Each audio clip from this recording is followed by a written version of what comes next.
In October of 1869, 40 white men surrounded a remote cabin deep in the Mississippi backwoods, convinced they were about to lynch a single runaway black woman. They carried rifles, torches, rope, and a warrant that did not legally exist. They believed she was starving, alone, terrified. By dawn, 23 of those men were dead. Another 9 vanished without explanation, and the woman they had come to kill was never found again. The white society of Pike County called it a massacre. The newspapers called it an Indian attack. The local sheriff blamed bandits. None of them knew the truth, because the woman inside that cabin was not a victim. She was not running, and she had already survived things that would have broken entire regiments of Confederate soldiers. Before we uncover the disturbing truth behind what really happened that night, subscribe, hit the bell, and comment your state below. Now let me take you back to where it all began. In October of 1869, Mississippi did not feel like a place that had survived a war. It felt like a place the war had simply stepped away from for a moment, like a man who left his knife on the table and promised he would be back. The roads were scarred into the earth like old lash marks. Wagon ruts filled with rainwater and turned black with rot. In the low places, fog gathered at dawn and clung to the ground as if the land itself refused to breathe too deeply. Spanish moss hung from live oaks in long gray ribbons, funeral drapery for a region that had never learned to mourn properly. It only learned to bury. Pike County lay south of the big river towns, away from courthouse squares and newspaper men, away from the kind of civilization that demanded paperwork before it demanded blood. Here authority was not ink. Authority was the voice that men listened to when the sun went down and the dogs started barking. The Civil War had ended on paper. But paper did not stop hunger, did not stop hatred, did not stop men with rifles from riding at night and calling their violence order. Plantations that once rang with the rhythm of forced labor now sat hollowed out. Chimneys like broken teeth, fields overgrown, slave quarters collapsed into wet timber and weeds. Some landowners had fled. Some had stayed and grown harder, their pride turning bitter as vinegar.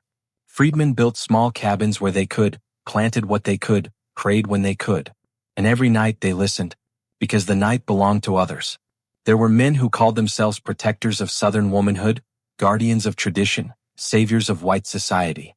They spoke in church voices by daylight and in animal voices after dark. They wore no official badge. They did not need one. Their power came from a simple truth.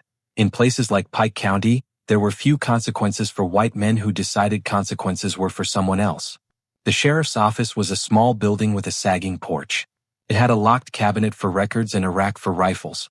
It had a Bible that men swore on even when they meant to lie. And it had a back room where whispered agreements were made, away from witnesses, away from anyone who might ask the wrong question.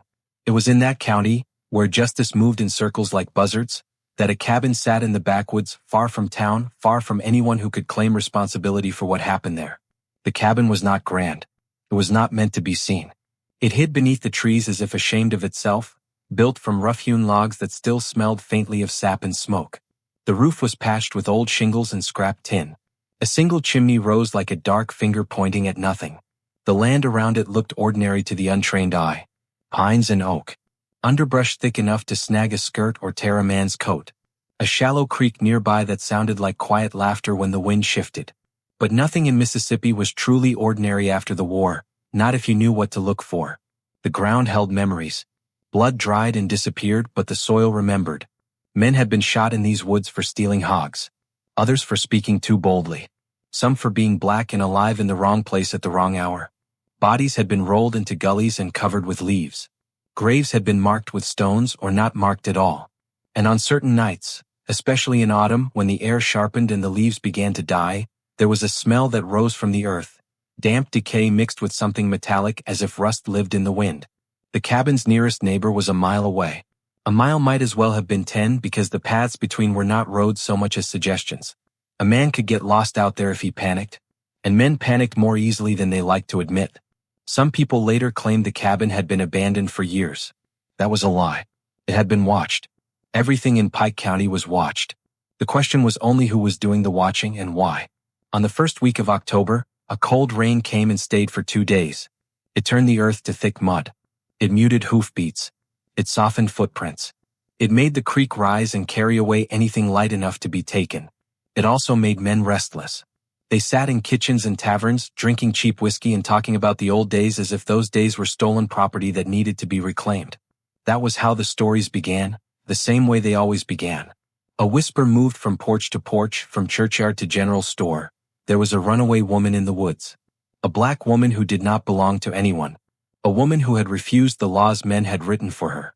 Some said she stole food. Others said she carried a knife. Others said she carried something worse, an attitude that made white men feel small. Then the whisper sharpened into a rumor with teeth. She had killed. No one agreed on the number at first. 3, 7, 10. The numbers grew the more whiskey was poured. Men made claims they could not prove and did not need to. Proof was a luxury for people who expected fairness. In Pike County, the rumor itself became the weapon. What none of those men said out loud, what they would not confess even to themselves, was why the rumor frightened them so deeply. It was not simply that a black woman was free in the woods. It was that she was free and unafraid. It was that she did not beg. It was that she did not come back. A week later, the first group rode out to find her. They told their wives they were hunting a thief. They told the preacher they were preventing trouble. They told the sheriff they were doing his job for him. The sheriff listened with the patience of a man who enjoyed hearing other people volunteer to get their hands dirty. And somewhere in the pines, beneath the wet branches and the dripping moss, the cabin waited in silence. None of them knew that the land had been prepared long before their boots touched it.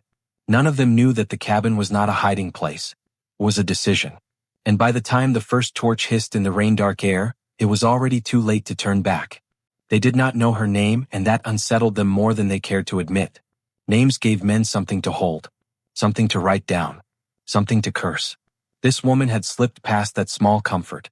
In Pike County she was called many things: runaway, witch, killer, savage, but never a name that belonged to her. Even the sheriff, when pressed, only shrugged and said, "She answers to nothing worth repeating." What the men did know, or believed they knew, was how she looked. They said she was tall for a woman, though none could agree how tall. They said she was thin but not weak. They said her skin was dark as river mud and her eyes too steady, the kind that did not flinch when stared at. Some claimed she limped. Others swore she moved like smoke through trees. One man insisted she had a scar down her face. Another said her back was marked like she had been whipped by God himself. All of them were wrong. And all of them were right. She lived in the cabin as if it were not shelter but a tool. Nothing was placed without reason. Nothing was kept for sentiment. A narrow bed against the far wall, blankets folded tight even when she slept. A table scarred by old cuts, used for cleaning fish, sharpening steel, laying out things that needed to be counted. A single chair that faced the door, not for comfort but for sight lines. She could see the latch from where she sat. She could hear the wind change through the cracks between logs. She rose before dawn and slept lightly, waking at sounds others would have ignored. A jay screaming in the wrong direction, a branch snapping where no deer should be, the creek falling suddenly quiet. She did not pray aloud. She did not sing. Silence was safer. Silence did not give away position. Her hands told the truest story. The palms were thick with callus, the fingers strong, the nails kept short and clean. Old scars crossed the knuckles, white lines against dark skin. Burns marked one forearm, puckered flesh from something hot held too long. There was a thin line at her throat, nearly lost in the folds of skin when she bent her head. A blade had kissed her there once and been pulled away. Whoever held it had hesitated. They did not get a second chance. She kept her hair bound and covered when she traveled, not out of modesty but habit. Loose hair caught on branches. Loose hair could be grabbed. Everything about her was chosen for survival, refined through years that had taught her the cost of mistakes. If anyone had asked her where she came from, she would not have answered. Not because she could not remember, but because the truth took too long to explain. Because beginnings did not matter as much as continuations. Because she was no longer the girl she had been born as, and the woman she was becoming had no use for old names. What she remembered best were numbers. She remembered how many days she had gone without food during her first escape. She remembered how many steps it took to cross a certain field before the overseer's house came into view. She remembered how many men were usually drunk by the second watch, how many fell asleep with rifles in their laps, how many talked too much when fear loosened their tongues. Men always believed fear made women weak. That belief had kept her alive. At night, when the woods pressed in and the insects sang their endless, grinding chorus, she sat with her back to the wall and cleaned her weapons. She owned no rifle of her own, not at first. Rifles were loud, slow, greedy for attention. She preferred things that worked close and quiet. A knife balanced just right. A length of wire taken from a broken fence. Powder wrapped in oilcloth. Later there would be guns. Later there would be choices. She ate little but well. Fish from the creek. Cornmeal traded with a freedman 2 counties over who did not ask questions. A rabbit when she could snare one without leaving sign. She buried waste far from the cabin and scattered ash in running water. She left nothing behind that a man could read like a story. What the writers did not know, what they could not imagine, was that she had not come to the cabin to hide. She had come because it was where the roads crossed without being seen. Because it was close enough to town to hear rumors and far enough away to avoid patrols. Because the land around it offered elevation, cover, and escape in 3 directions. Because the creek curved just right. She had come because men would follow. In town, the stories grew more elaborate with each telling. She was said to walk openly on the road at night, daring anyone to stop her. She was said to laugh when shots were fired at her back. She was said to leave marks on trees, symbols no one could read. Some claimed she was not alone. Others insisted she commanded a band of runaways who answered to her like soldiers. The truth was simpler and more dangerous. She was alone because alone meant control. Alone meant no one else panicked. Alone meant no one else betrayed her for the promise of safety that had never truly existed. On the 3rd Sunday of October, she stood just inside the tree line and watched a group of white men ride past on the distant road. She counted them without moving her lips. One carried a shotgun slung carelessly, barrel down. 2 wore revolvers. All of them rode like men who believed the world would step aside for them. She waited until the sound of hooves faded before stepping back toward the cabin. "They are closer," she said softly, though no one else was there to hear. Her voice was calm. It always was. What she did not say, what she did not need to say, was that closeness worked both ways. And what none of those men knew, as they planned and boasted and sharpened their anger into something they called courage, was that the woman they hunted had already decided how many of them would not be going home. Long before Pike County learned to whisper her into a monster, she had been property. She was born on land that did not bother to remember the names of its children. A cotton plantation near the Alabama line, wide fields laid out like a promise that never came true. Her mother had worked those rows until her back curved inward, until her breath rattled in her chest like loose seed in a sack. Her father had been sold before she learned to walk. She remembered his hands only because her mother spoke of them sometimes, late at night, when the world was quiet enough to pretend listening might bring him back. Her first memory of violence came early and without ceremony. A man beaten for dropping a basket. Another for speaking back. She learned then that pain was not always loud. Sometimes it was a tightening of the jaw. Sometimes it was the way adults stopped meeting each other's eyes. When she was 12, she was sold south. The trader called it good fortune. New land. New opportunity. She was marched with others in a line that moved like a slow wound through the countryside. Shackles rubbed skin raw. The sun burned thought away. At night, men talked about escape in voices so low they barely existed. By morning, no one moved. She survived because she learned to watch. She watched which guards drank too much, which horses spooked easily, which men liked to talk. Information she learned was lighter to carry than hope. The war found her before freedom did.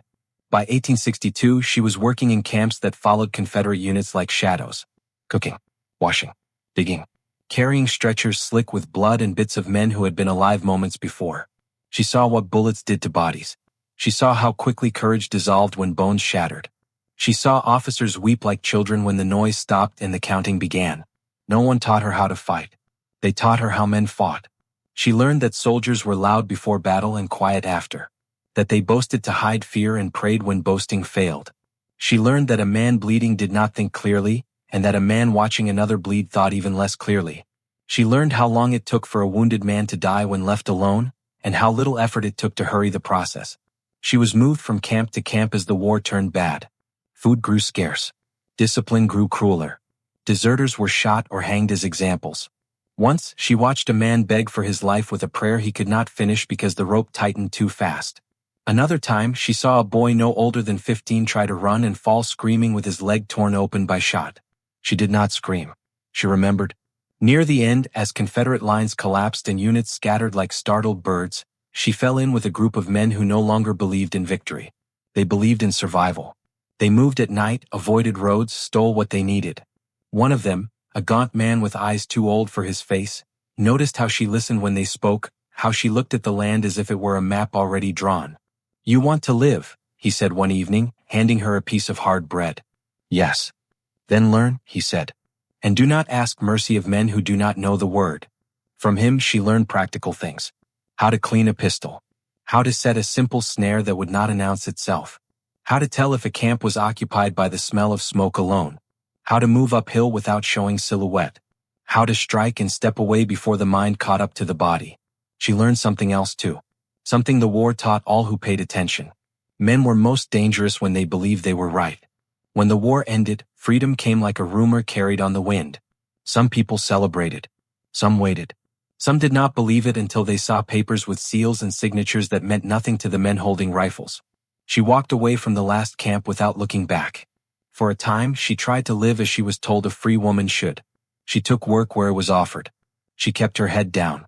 She avoided trouble. It did not help. Freedom, she learned, was conditional. It depended on who was watching and how much they hated the sight of her standing upright. The first man who tried to force her back into a kind of ownership did not know her history. He grabbed her arm outside a store, his grip sloppy with drink and certainty. "Girl," he said laughing, "you best." She broke his fingers before he finished the sentence. The sound was sharp and final. He fell to his knees, screaming. She did not wait to see who noticed. The second man came with friends. The third came with a rope. After that, she stopped pretending she could pass unnoticed forever. She moved north, then west, then back south again, following rumors of places where law had not yet decided who it belonged to. She crossed paths with men from the war who did not recognize her face but recognized something else in her posture. Some left her alone. Some did not. Those who did not were counted. By the time she reached Pike County, she had learned the shape of her own resolve. She did not seek blood. But she no longer fled from it either. Violence had become a language she understood fluently, spoken only when necessary, never wasted. When she found the cabin, she knew it would not be temporary. It was a place where the war could finally end on her terms. What she did not know, what she could not yet see, was that the men who would come for her carried their own unfinished war into the woods. And when those two histories met, there would be no room left for lies. Not anymore. The first death was called an accident. A former cavalryman named Horace Bellamy was found at the edge of a creek 2 miles from town, his face half submerged, one boot missing, his hat floating downstream like a careless thought. He had been drinking the night before, everyone agreed on that. Whiskey loosened the tongue and the balance. Men drowned in creeks every year. The coroner wrote it down with a tired hand and closed the book. But Horace had not been drunk when he died. He had been careful once. He had survived 3 years of war by knowing when to keep his head down and when to move. What killed him was not water. It was surprise. The bruise at the base of his skull was small and neat, the kind that came from something hard delivered with precision. No one looked too closely. No one wanted to. 2 weeks later, Elijah Morrow did not come home. Elijah had been a private, then a marauder, then nothing at all. He lived alone in a leaning house near the tree line, subsisting on hunting and what he could take without being seen. When his sister rode out to check on him, she found the door ajar and the inside stripped bare. No blood. No body. Just a single shoe beneath the table and a fire gone cold. Men gathered and speculated. Indians, someone said. Thieves, said another. Elijah owed money, a third suggested, though no one could name to whom. The sheriff listened, nodding, offering nothing. What he did not say was that Elijah had been asking questions in town. Questions about a woman seen near the backwoods. Questions about how many others had gone missing along the old war roads. The third death came with witnesses. Caleb Rourke was shot outside a barn at dusk, his rifle still slung on his shoulder, his mouth open as if he had been about to laugh. The shot came from close range. The angle wrong for a stray round. The men with him swore they had heard no approach, seen no movement. Just the sound and then Caleb on the ground, blood soaking into dirt already dark with old stains. The men rode hard that night, eyes wide, voices raised. They talked of ambush and cowards, of a hidden band of thieves. None of them said what they were thinking. That a single person could have done it. That someone was counting. The woman heard about the deaths the same way she heard about everything else, through fragments. A freedman who lingered too long at the creek. A shopkeeper who talked when he should have stayed quiet. A boy sent with a message who did not know when to stop speaking. She never corrected the numbers when they were exaggerated. She never denied the rumors when they bent into something monstrous. Fear did some of her work for her. Fear made men sloppy. She remembered Horace Bellamy. He had laughed once when a man was shot trying to run. He had kicked the body to make sure it stayed down. He had called it necessary. She remembered Elijah Morrow too. He had offered her bread once years ago, then tried to take payment she had not agreed to give. She had left him breathing that night. It was a mistake she did not repeat.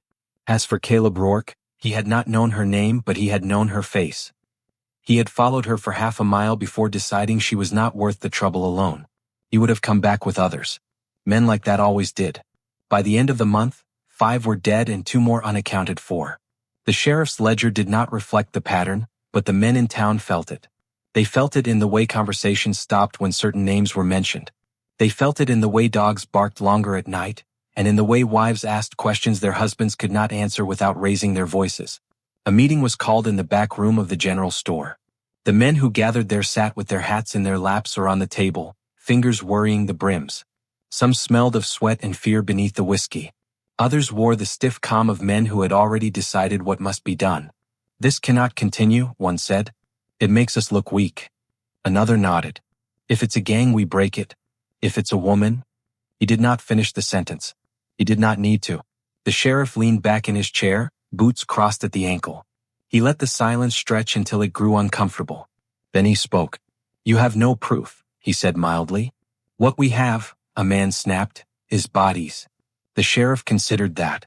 "Bodies do not speak for themselves." "No," the man said. "But we can." Plans formed the way they always did, in half sentences and shared glances. No one volunteered names. No one wrote anything down. They spoke of patrols, of rides, of cleaning up what the war had left behind. Someone mentioned the cabin in the woods, the one that had not been there before. Or maybe it had. Memory was flexible when it served purpose. "They say she's there," a man muttered. "Who says?" another asked. "Enough people." That was all it took. The woman sensed the shift before the riders ever came close. The woods felt different. Birds went quiet at the wrong hours. Smoke drifted in patterns that did not belong to cooking fires. She adjusted what needed adjusting. She checked what needed checking. She waited. What none of the men in that back room understood, what the sheriff understood but did not voice, was that they were not forming a posse. They were volunteering. And somewhere between the creek and the cabin, the line between hunter and hunted had already been crossed. She did not believe in luck. Luck was what men named things they did not understand. What kept her alive was repetition. Every morning, before the light reached the forest floor, she walked the perimeter she had carved into her memory. Not a circle. Circles invited predictability. She moved in angles and pauses, stopping where sight lines overlapped, where sound carried differently depending on wind. She pressed her palm to bark and felt for vibration. She crouched and studied the ground for disturbances that were not her own. A heel turned outward. A drag where a man had grown tired. The faint crescent of a boot toe that spoke of hurry. She reset what needed resetting and erased what could be erased. Branches bent back into place. Ash scattered downstream. A snare loosened, then tightened again, not to catch food but to test whether someone else had brushed past it. The land answered honestly if you knew how to ask. She had learned that from men who never knew they were teaching her. The deserter who showed her how to clean a pistol also showed her how men froze when the first plan failed. The quartermaster who drank himself to sleep taught her how supplies vanished and reappeared without anyone asking why. The old sergeant with the ruined knee taught her that shouting orders did not make chaos behave. It only announced fear. She practiced patience until it felt natural. When she first came to the cabin, she tested it like a theory. She listened from different corners. She knocked on the walls to hear where sound traveled and where it died. She learned which boards creaked under weight and which stayed silent. She widened one gap between logs just enough to see out without being seen. She dug beneath the back wall, not a tunnel, nothing so dramatic, but a shallow recess where she could lie flat if needed, where a body could disappear for a time. She did not fantasize about killing. She planned for contingencies. If one man came, she would leave. If 2 came, she would distract and leave. If more than that came, she would decide. Decision was the difference between panic and survival. She made her decisions early so she would not have to make them under pressure. The first time she killed a man alone, it took less than a minute. He had followed her at dusk, believing himself careful. He stepped where she wanted him to step. He leaned forward to listen when she made the sound of someone stumbling. When she struck, it was from the side, the knife driven up beneath the rib where the bone curved away. His breath left him in a wet rush. She held him until the movement stopped. Afterward, she sat and waited for her hands to shake. They did not. She buried him far from water, far from paths, and marked the place only in her head. She did not speak his name because names invited remembering. Remembering invited hesitation. Over time she refined what worked. She learned how much force was enough. She learned how men behaved when wounded but not yet dead, how they reached for help that was not coming, how they tried to speak and could not. She learned to leave nothing that could be traced back to her directly. A death that looked like chance did not summon vengeance the way a clear killing did. But Pike County was not a place that accepted chance easily. As the deaths accumulated, she felt the pressure build like weather. She heard it in the tone of voices when she passed through town briefly, wrapped and bowed and unremarkable. She felt it in the way men looked too long at the tree line. She saw it in the way guns were cleaned more often than necessary. She did not hurry. Hurry made mistakes. One night, she watched a group of 4 men camp near the old road, their fire bright and careless. She counted their weapons. She listened to their talk. One mentioned a woman in the woods and laughed. Another said nothing but drank. The third prayed before sleep. The fourth kept watch and stared into darkness like he expected it to blink. She left them alone. Not every threat needed answering. Some threats answered themselves. What she did not know, what she could not yet see, was how the stories about her had begun to change. They were no longer just about death. They were about fear that moved without form. About a presence that seemed to anticipate men's thoughts. About a woman who did not run because she did not need to. By the time the men began riding in pairs, then in groups, then with torches and rope, she had already adjusted her calculations. She stopped leaving town alive after sunset. She stopped killing near roads. She let the silence stretch long enough to draw them inward. She tested one last thing before the night she knew was coming. She let herself be seen. Just a glimpse. A shape between trees. A figure crossing open ground at the wrong hour. Enough to ignite the imagination. Enough to confirm every rumor they wanted to believe. She heard the riders later, their voices loud, their confidence brittle. She watched them fan out and then collapse inward again, drawn by the idea that they were closing a net. They were not. What the men of Pike County believed, that a woman alone could be cornered, broken, corrected, was the same belief that had guided them through the war and into its aftermath. It was a belief built on numbers and noise and certainty. She had learned something different. That the most dangerous thing a man could do was assume he was not already in range. And somewhere beyond the reach of their torches, the land waited, patient and indifferent, ready to take back whatever was offered to it next. The lie did not begin as a lie. It began as a convenience. A farmer's smokehouse was found broken into on a Monday morning, the door hanging loose, a ham missing. By noon, the missing ham became 2. By evening, it became proof. A woman had done it, they said. A black woman. The one in the woods. The story moved faster than truth ever could, picking up certainty as it went. By Wednesday, the story had grown teeth. A white family, the Carter sons, claimed they had seen her near their property at dusk. She had not spoken. She had not approached. She had only been there. That was enough. The father said she looked at him wrong. The mother said she felt watched. The son said he heard movement near the barn later that night. Nothing had been taken. Nothing had been touched. But fear did not require evidence. It required agreement. The sheriff listened as he always did, hands folded, eyes half-lidded. He asked questions that led nowhere and took notes he would not file. He told them to stay calm. He told them he would look into it. Then, when the Carter sons left, he leaned back and stared at the ceiling as if reading something written there long ago. By Friday, the accusation sharpened into something usable. Someone claimed a body had been found near the river. No one could say whose. No one had seen it. But the claim traveled with confidence, and confidence made it real enough to act on. Men repeated it in the general store, in the churchyard, on porches after dark. Each retelling added detail. A broken neck. A slit throat. Signs of struggle. Confederate, someone finally said. One of ours. That word, ours, did the rest of the work. The meeting that followed was not official. It was not written down. It took place in a barn that still smelled faintly of animals and old hay, where lantern light cast long shadows that made men look larger than they were. 30 men came. Then 35. By the time the last arrived, there were 40. Some wore old gray coats, faded but carefully kept. Some carried rifles that had not been fired since the war. Others brought shotguns, pistols, knives. One man brought rope coiled neatly over his shoulder. No one commented on it. They did not need to. A man named Luther Haynes spoke first. He had been a captain once, or claimed to have been. He stood with his hands on his hips, chest out, voice steady. "We have a problem," he said. "And problems like this do not solve themselves." There were nods. Murmurs of agreement. "She has killed," someone said. "She will kill again," another added. She is testing us, a third said, his face red with something between fear and excitement. Luther raised a hand. We will do this clean. We will do this right. No mistakes. Someone laughed quietly at that. No one challenged him. The sheriff did not attend the meeting. He did not need to. His absence was its own form of permission. A deputy came instead, standing near the door, not speaking, not objecting. He would later say he had been there only to listen. They spoke of patrols and watches, of routes and timing. They spoke of the cabin, finally, as if it were a fact everyone had agreed upon long ago. No one could say exactly how they knew she was there. It did not matter. Certainty was contagious. What if she runs? Someone asked. She won't, Luther said. She's cornered herself. There it was. The belief that made everything possible. They talked of surrounding the place at night, of fire if needed, of forcing her out into the open. Some spoke of taking her alive. Others did not bother pretending. We are restoring order, Luther said. We are doing what the law cannot. Outside, the wind picked up, rattling the barn walls. A lantern guttered and then steadied.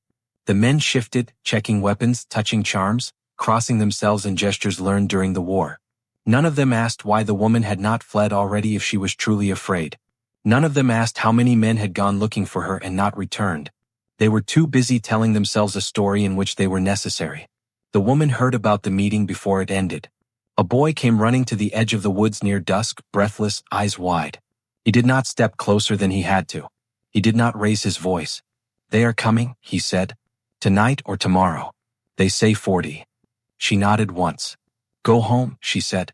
He hesitated. They say you killed. I know what they say. Did you? She looked at him, then really looked. At the fear. At the hope. At the need to understand a world that had never made sense.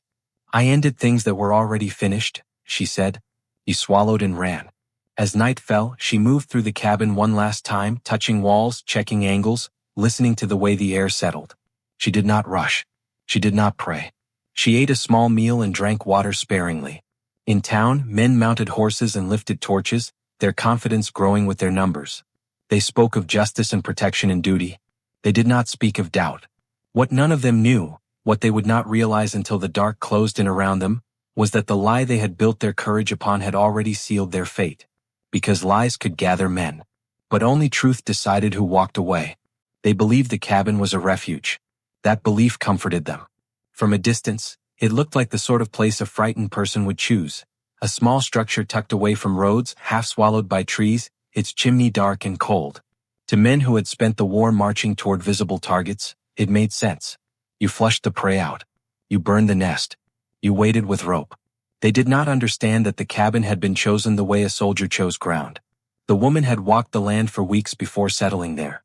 She had tested the slope of the hill behind it, the way rain ran off toward the creek, the way sound carried uphill at night and downhill at dawn. She knew where roots rose close to the surface and where the earth stayed soft after storms. She knew which trees shed bark in strips and which held fast, which branches snapped under weight and which bent and whispered.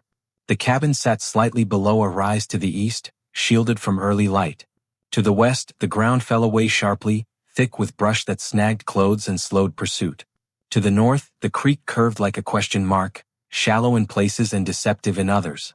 To the south lay a narrow path that looked inviting and was not. She had altered nothing that would draw the eye. She had altered everything that mattered. Inside, the door opened inward as most did, but the latch had been replaced with one that could be released silently from either side. The hinges had been oiled and wiped clean. A small wedge of wood sat ready beneath the threshold, invisible unless you knew to look. With it, the door would not open no matter how hard it was kicked. The windows were narrow and set high, more suggestion than invitation.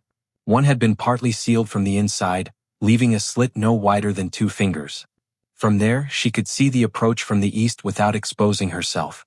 Another window had been left untouched, its glass cracked and cloudy. Men would aim for that one first. They always did. Beneath the floor, the space was shallow but continuous, scraped and leveled by hand over several nights. It was not meant for travel, only for disappearance. A body could lie there, unmoving, while boots passed inches above. Breath could be held. Time could be spent. Outside, the traps were not elaborate. Elaborate things failed. She favored simplicity, the kind that worked even when the hands shook. A length of wire stretched low between 2 trees where brush had been cleared just enough to invite passage. A pit disguised beneath leaves where the ground naturally dipped. A log half-rotted and ready to roll when weight shifted just right. Nothing fatal on its own. Everything fatal in combination. She had marked her paths not with symbols but with absences. A branch that should have been there and was not. A stone turned just enough to signal change. To an outsider, the woods looked wild and unmarked. To her, they were annotated. She had prepared for fire. That was the thing men relied on when they lost patience. Fire frightened animals. Fire forced people into the open. Fire made victory visible. She had banked earth against the lower logs of the cabin and packed it tight. She had cleared brush in a careful arc, far enough away that flames would have to work to reach the walls. She had filled a barrel with water and another with wet sand and placed them where they could be reached in the dark. She had prepared for noise too. Men believed noise announced power. They shouted to encourage themselves, fired shots to prove resolve. She had learned to let noise pass over her like weather. She would not answer it. Silence, she knew, unnerved them far more. What she had not prepared for, what no one ever fully prepared for, was the exact shape fear would take when it arrived in numbers. The men riding toward the cabin that night spoke confidently at first. They joked. They told stories from the war, each more heroic than the last. They sang snatches of old songs, their voices ragged but loud. The torches bobbed and flared, throwing shadows that danced and merged until it was hard to tell where one man ended and another began. As they drew closer, the jokes thinned. The woods grew thicker, the path narrower. Horses snorted and shied at unseen things. One man dropped his torch and cursed as he scrambled to retrieve it, his laughter too sharp. Another swore he heard something move off to the right. Luther Haynes told him to keep quiet. "She's in there," Luther said. "She has nowhere else to go." That was the second belief that steadied them. The first was that they were right. The woman watched them from the rise to the east, her outline broken by branches and shadow. She counted again. 40, just as the boy had said. She noted who rode at the front, who hung back, who scanned the trees and who stared only ahead. She saw the rope. She saw the deputy's badge glint once and then disappear. She did not feel anger. Anger was loud. Anger rushed. What she felt was alignment. This was the shape the night had been moving toward. This was the convergence of paths she had mapped and remapped until they lived behind her eyes. She stepped back, careful to leave no sign of where she had stood, and moved downhill toward the cabin by a route none of them would guess. As the first men dismounted and spread out, torches flaring, rifles raised, they congratulated themselves on the quiet. On the way the cabin sat there, unchanged, unthreatening. What they did not know, what they could not yet imagine, was that the ground beneath them had already been claimed. Not by ownership, by intention. And intention, once set in motion, did not ask permission to finish its work. Night did not arrive all at once. It seeped in. The last smear of dusk clung to the treetops as the men finished taking their positions, boots sinking softly into damp earth. Torches were planted in the ground at uneven intervals, their flames snapping and hissing as if irritated by the air. The cabin sat in the center of it all, quiet, dark, unimpressed. Too quiet. "That ain't right," someone muttered. Luther Haynes shot him a look. "It's a cabin, not a church. What do you expect, singing?" A few men laughed, but the sound fell short. It did not travel far. The woods swallowed it quickly, leaving behind a thicker silence than before. They waited. Minutes stretched. Someone shifted his weight. A horse stamped and was led farther back. The deputy wiped his hands on his trousers and told himself it was only sweat. He had stood on battlefields littered with bodies. This was nothing. Just trees and a woman who would break like all the others once the shouting started. "Call her out," a man said. "Give it a minute," Luther replied. "Let her feel it." They believed fear worked on a schedule. While they waited, they talked. Men always talked when they were afraid of what would happen if they did not. They spoke in low voices at first, then louder, emboldened by their own words. "I heard she stabbed a man through the eye," one said. "No," another replied. "She poisoned him. Whole family too." "That ain't possible." "Neither is this," a third said, gesturing at the trees. They laughed again. Louder this time. The sound cracked against the trunks and came back distorted as if someone else were laughing with them, out of sync. The woman listened from beneath the cabin floor, her cheek pressed to cool earth. She could hear everything. The rhythm of their speech. The clink of metal. The way breath changed when bravado began to fray. She recognized patterns she had heard before in camps and makeshift barracks, in the hours before men ran screaming or froze in place. One man strayed from the group, circling wide to the south where the path looked easiest. He moved carefully at first, then faster, annoyed at how his heart raced for no good reason. He did not see the wire. His foot caught and he pitched forward, the shout tearing from his throat before he could stop it. The sound rang sharp and wrong in the night. "Hold!" Luther barked. "Hold your fire." Too late. The man flailed, trying to rise, panic robbing him of coordination. The trap did not kill him. It was never meant to. It held him just long enough. The woman rose through the shallow recess and slid out the back of the cabin like a shadow given purpose. She moved low, silent, every step already decided. By the time the others realized something was wrong beyond clumsiness, she was behind him. The knife flashed once, clean and precise. He did not scream again. When the body was found moments later, dragged partly into torchlight by men whose hands shook despite themselves, the woods felt closer. The trees leaned in. The night thickened. "Ambush," someone whispered. "No," Luther said, though his voice lacked its earlier certainty. "She's close. That's all." A shot rang out from the east, fired too quickly, too eagerly. It shattered a lantern and plunged one side of the clearing into deeper darkness. Smoke drifted, acrid and blinding. That was when the panic began to show its teeth. Orders overlapped. Men shouted names. Someone fired again, hitting nothing. Another man slipped near the creek and went down hard, his rifle skidding away. He reached for it and froze when he felt a presence behind him. "Please," he said, not knowing who he spoke to. "Please." She did not answer. The woods filled with noise now, boots crashing through brush, horses screaming as they broke loose, men calling out warnings no one could process. Fire leapt where it should not have, catching on dry leaves farther from the cabin than planned.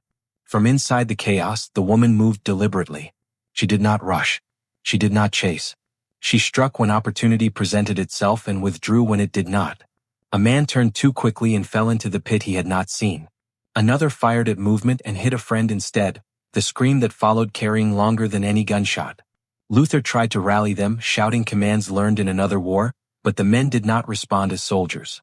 They responded as frightened individuals, each trapped inside his own fear. "This ain't right," someone yelled. "This ain't right at all." Above it all, the cabin remained dark. That detail unsettled them more than the deaths. No return fire. No screams from inside. Just the sense that the place itself was watching. The woman heard her own breathing and kept it slow. She counted again, adjusting the numbers in her head. She had expected this moment. Expected the break between confidence and terror. It always came. What none of the men understood, what Luther was only beginning to sense, was that this was not the attack. This was the sorting. By the time they realized they were no longer surrounding the cabin, but scattered around it in pockets of confusion and fear, the night had already chosen its shape, and it was not theirs. The first order to burn the cabin came from a man whose name would not survive the night. "Set it alight," he shouted, voice cracking. "Smoke her out." Two others moved to obey, torches raised, boots slipping as they ran. One tripped near the threshold, caught himself on the doorframe, and laughed, a short, wild sound meant to prove he was still in control. He did not notice the wedge beneath the door until his shoulder slammed into the wood and the impact rang through his bones. The door did not move. Again he hit it. Again it held. From somewhere to the north, a single shot sounded, measured, deliberate. One of the men with a torch stiffened, then folded as if kneeling to pray, the flame tumbling from his hand into the leaves. The fire caught faster than expected, racing along dry veins of underbrush in a crooked line that did not threaten the cabin at all. "Who fired?" Luther shouted. No one answered. Smoke thickened the air, turning torchlight into wavering halos. Eyes burned. Men coughed. Shapes moved where they should not have. The deputy raised his pistol and then lowered it again, uncertain of what he was aiming at. He had lost track of how many men were left near him. The clearing no longer felt like a clearing. It felt like a maze. From beneath the cabin, the woman waited for the right moment. She listened to the way their voices overlapped, to the gaps between shouts where fear rushed in. She smelled smoke and knew exactly how far it would travel before it thinned. She felt the vibration of footsteps and marked distance without seeing. When she emerged, it was not through the door. A man stood near the west side, reloading with shaking hands, his back turned as he argued with someone he could no longer see. She came up behind him, the knife already in motion. He gasped once, surprised more than hurt, and then there was only weight. She eased him down and took his pistol, checking the cylinder by feel. A scream cut through the smoke to the south. Another followed, shorter, then silence. Somewhere, a horse broke free and bolted, reins flapping, its terror contagious. Luther stumbled near the creek, boots slick with mud, trying to regroup men who would not look him in the eye. He had lost his hat. His coat was torn. He felt the war rise up in him, the old instinct to impose order through will alone. "Hold your positions," he yelled. "You there by the tree. Do not fire unless you see her." The words sounded foolish even as he spoke them. A shot cracked from the east, close. Too close. Luther spun and fired blindly, the recoil jolting his arm. He heard a cry and did not know whether to feel relief or dread. Smoke swallowed the answer. Men began to realize they were being hunted individually. One tried to run back the way they had come, only to find the path choked with brush that had not been there before. Another climbed the rise to the east and slipped on wet leaves, sliding into a tangle of roots where he lay stunned long enough for the night to claim him. A third hid behind a tree and whispered a prayer, rocking slightly until the whisper stopped. The woman moved through it all like a current beneath the surface. She fired only when needed. She used the knife more. She let panic do the rest. Inside the cabin, fire finally took hold, but not the way they intended. The blaze crept along the roofline, licking at tin and wood, hissing and popping. The packed earth at the base of the walls held. Smoke filled the interior, then rolled outward in a heavy wave that blinded anyone too close. A man rushed the door again, roaring with rage. He raised his boot to kick and froze as the door swung open silently from the inside. She stood there, framed by smoke and shadow. For a heartbeat, no one moved. "You do not have to die here," she said. Her voice carried just far enough. "Come, clear." The man's mouth worked. He lifted his rifle. She fired first. The sound seemed to split the night. He fell backward, striking another man, and both went down hard. The men behind them scattered, shouting warnings that arrived too late to matter. Luther saw her then, really saw her, and something in him broke free of its last lie. This was not chaos. This was design. The ground, the smoke, the timing, all of it shaped toward this outcome. "Fall back," he screamed. "Fall back now." Some tried. Few succeeded. The deputy ran, slipping near the creek, his badge tearing free as he scrambled through brush. He would be found days later, miles away, alive and unable to explain why he had left the others behind. By the time the fire burned low and the shots dwindled into echoes, the clearing looked nothing like it had an hour before. Torches lay scattered and extinguished. Bodies rested where they had fallen, some tangled together as if seeking comfort. Others were simply gone. The woman stood near the cabin as dawn threatened the horizon, smoke curling around her like breath. She counted again. Fewer than she had planned for. More than she had hoped. She did not linger. As the first gray light crept through the trees, she took what she needed and left by the path that had never been meant for pursuit. Behind her, the cabin burned itself out, collapsing inward with a sigh, taking its secrets with it. The men who survived would speak of demons and tricks and impossible odds. They would not speak of preparation. And they would not speak of her voice, steady in the smoke, offering a choice none of them had ever truly believed they would have to make.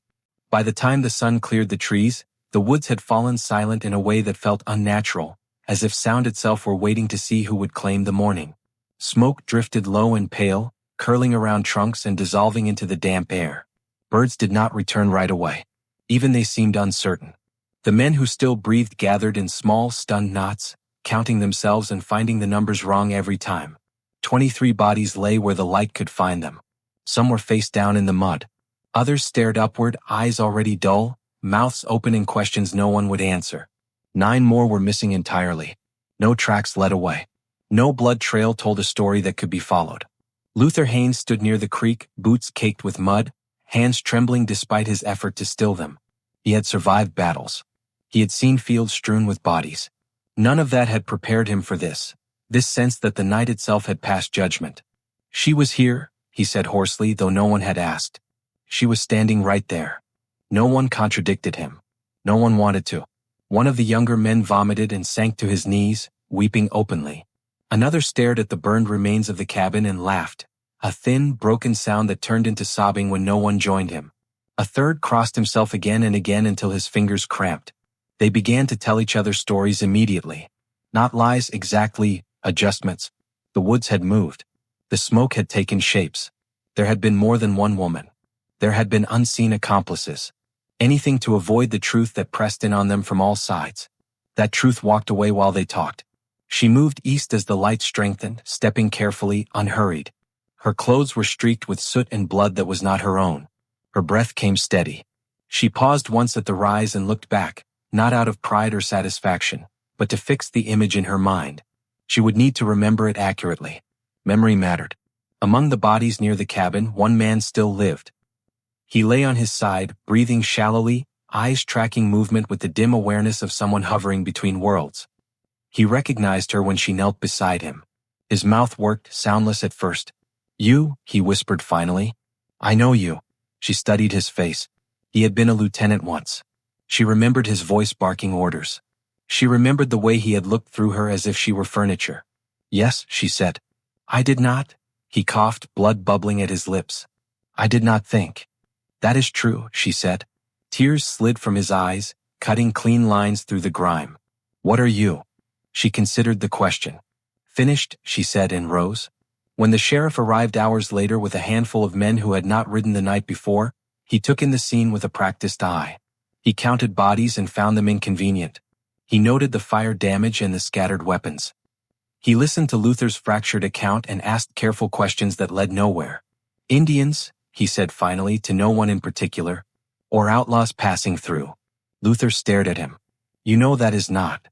The sheriff's look stopped him cold. "I know what keeps order," he said quietly, "and I know what invites more trouble." The official report would list 17 dead. Accidental fire. Confusion. Friendly shots. The missing men would be assumed deserters, run off by fear or guilt.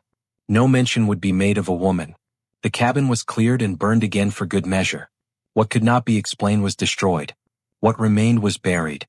Within weeks, Pike County returned to its routines. Men went back to fields and shops. Wives stopped asking questions. The church filled again. At night, dogs still barked, but people told themselves it was nothing. The story did not die. It changed. Some said the woman had been a witch, protected by the land. Others said she had been an avenging angel.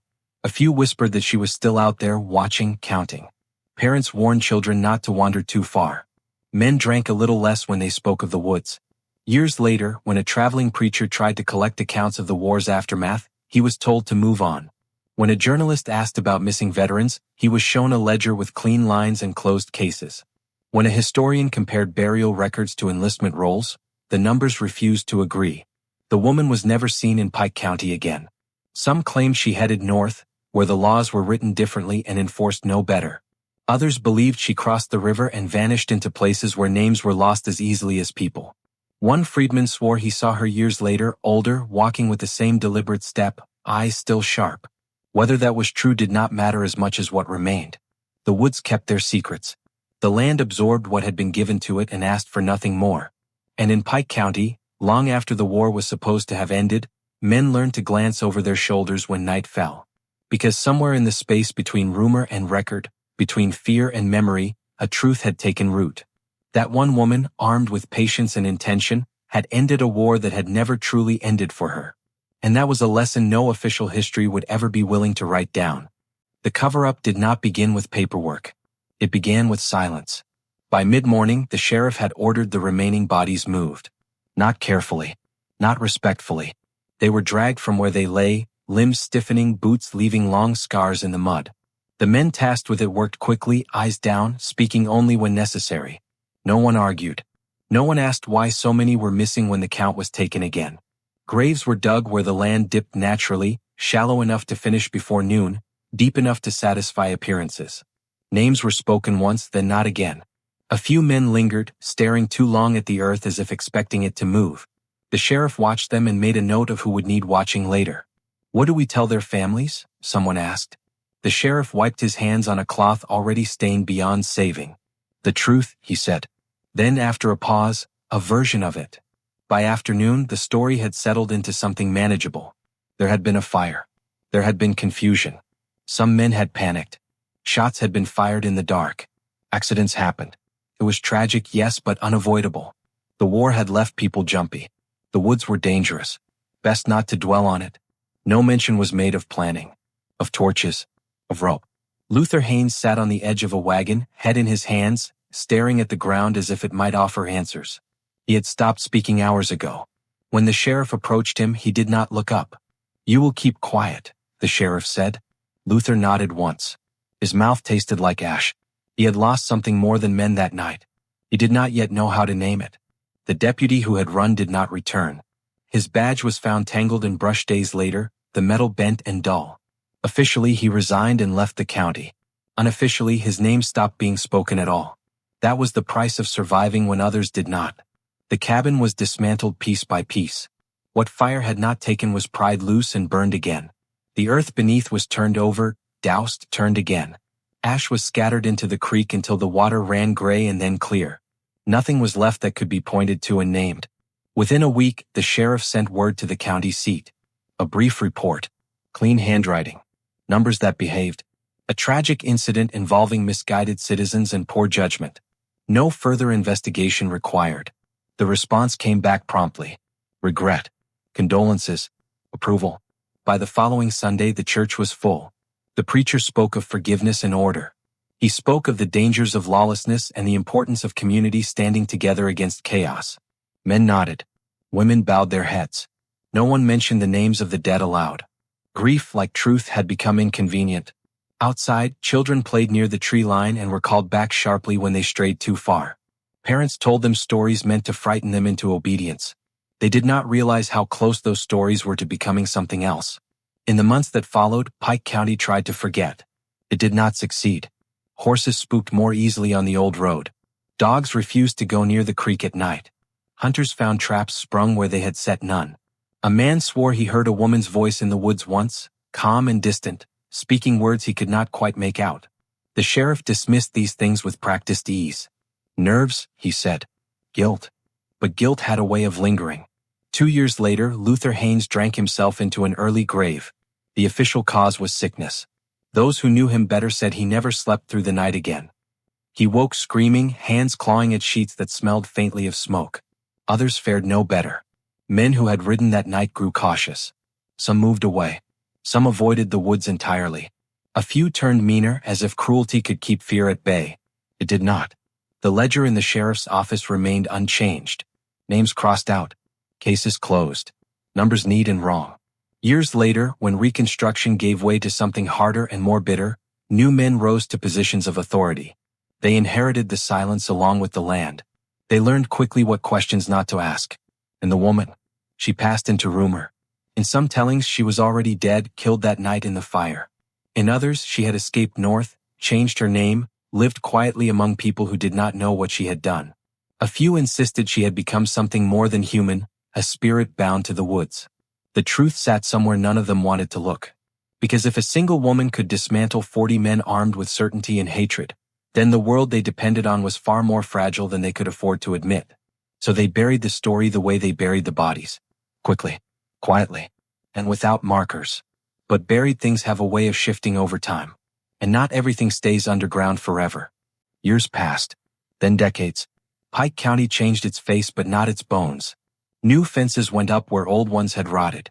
Children grew into adults who inherited land they did not fully understand and stories they were warned not to repeat. The war faded into memory the way blood faded from soil, never fully gone, just absorbed. Official records told a clean story. 17 men lost in a tragic incident. Accidental fire. Panic. Poor leadership. Nothing more. The missing names never reappeared. No graves were added. No questions followed. But memory did not obey ledgers. Freedmen spoke quietly among themselves, stories passed in kitchens and along fence lines, always with a glance toward the trees before voices lowered. They spoke of a woman who had learned the war better than the men who claimed to own it. A woman who moved through violence without becoming it. A woman who did not ask permission to survive. White families told different stories. They softened the edges. They blamed chaos, outsiders, anything but the truth that frightened them most. Mothers warned sons not to ride drunk into the woods. Fathers warned daughters not to wander too far after dusk. The warnings worked because fear lingered even when facts were denied. Years later, a traveling schoolteacher attempted to compile local histories for a regional paper. He noticed discrepancies almost immediately. Enlistment rolls did not match burial records. Death certificates appeared years after the deaths they described. Entire months went missing from certain ledgers. When he asked questions, doors closed. An elderly man told him, "You best write about crops instead." A woman said, Some things keep a place standing by not being spoken. The sheriff, no longer the same man but trained by him, smiled thinly and suggested the teacher move along. He did. By the early 20th century, the cabin was gone completely, its location swallowed by undergrowth and forgetfulness. Only the creek remained, still curving through the land like it always had. Hunters avoided that stretch without knowing why. Dogs refused to drink there at night. The water stayed cold even in summer. Now and then someone claimed to have seen her. A woman matching no description exactly, walking with purpose, eyes forward, posture unbowed. Always alone. Always moving on. Sometimes old. Sometimes young. Sometimes wearing clothes out of time. The sightings never agreed, which made them easier to dismiss. But the effect was always the same. Men who heard the stories laughed too loudly. They drank a little more. They locked doors that had never needed locks before. Historians would later argue about numbers. Could one woman really have killed so many? 200 over years, whispered some. Fewer, insisted others, pointing to lack of proof. Embellishment, myth-making, the natural exaggeration of fear. But those arguments missed the point. The terror was never in the number. It was in the realization that the rules had failed. That someone the system had been designed to crush had learned it so completely she could dismantle it piece by piece.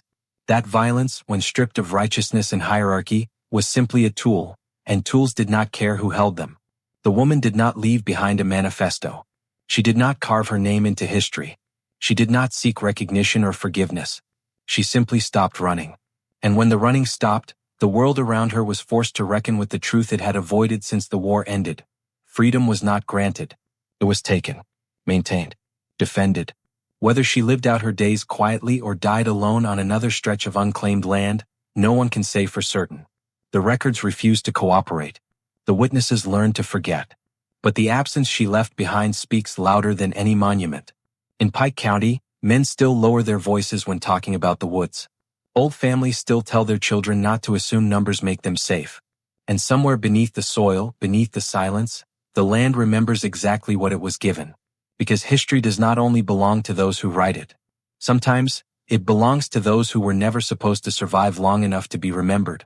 What do you think really happened that night? Was she a murderer driven by vengeance, or a soldier finishing a war that never ended for her? Leave your thoughts in the comments below. If you want more dark historical mysteries that blur the line between truth and terror, subscribe to the Slave Rebellion, hit the notification bell so you never miss a story, and share this video with someone who believes history still has secrets buried beneath it. These stories were erased for a reason. These voices were silenced on purpose. And remembering them is the first step toward understanding what this country was truly built on. I'll see you in the next story.